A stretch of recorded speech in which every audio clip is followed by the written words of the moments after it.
Congress party ఎన్నికలకు ముందు 6 గ్యారెంటీలు 420 హామీలు అమలు చేయడం లేదని కరీంనగర్లో తెలంగాణ జాగృతి కార్యకర్తలు ఆందోళనకు దిగారు.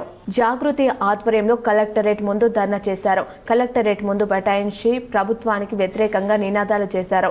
ధర్నాకు నాయకత్వం వహించిన జిల్లా అధ్యక్షుడు గుంజపడుగు హరిప్రసాద్ మాట్లాడుతూ కాంగ్రెస్ అధికారంలోకి వచ్చిన 100 రోజులలో 6 గ్యారెంటీలను అమలు చేస్తామని చెప్పిన ముఖ్యమంత్రి ఇప్పటి వరకు మహిళలకు ఇచ్చిన హామీలు అమలు చేయడంలో పూర్తిగా వైఫల్యం చెందారని ఆరోపించారు.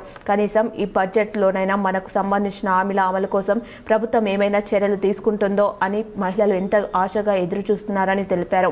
రేవంత్ రెడ్డి ముఖ్యమంత్రి కాకముందు ఢిల్లీ నాయకులను తీసుకువచ్చి మహిళలకు మహాలక్ష్మి పథకం కింద 2500 రూపాయలు నెలవారీ ఆర్థిక సాయం ఇస్తాం, కళ్యాణ లక్ష్మి కింద తులం బంగారం, చదువుకునే అమ్మాయికి స్కూటీలు ఇస్తామని, అదేవిధంగా 4000 పింఛన్ మంజూరు చేస్తామని, మహిళల రక్షణ కోసం ప్రత్యేకమైన చట్టాలను తీసుకువస్తామని, ఇలా అనేకమైన అమలు కాని హామీలు ఇచ్చి అధికారంలోకి రావడం జరిగిందన్నారు. ముఖ్యమంత్రి పదవి చేపట్టిన రేవంత్ రెడ్డి 26 నెలలు అయినప్పటికీ మహిళలకు ఇచ్చిన హామీల ఊసే లేదని తెలిపారు. ప్రభుత్వం అతి త్వరగా ఇచ్చిన హామీలను నెరవేర్చకపోతే ముఖ్యమంత్రి ఇల్లు ముట్టడి చేస్తామని హెచ్చరించారు.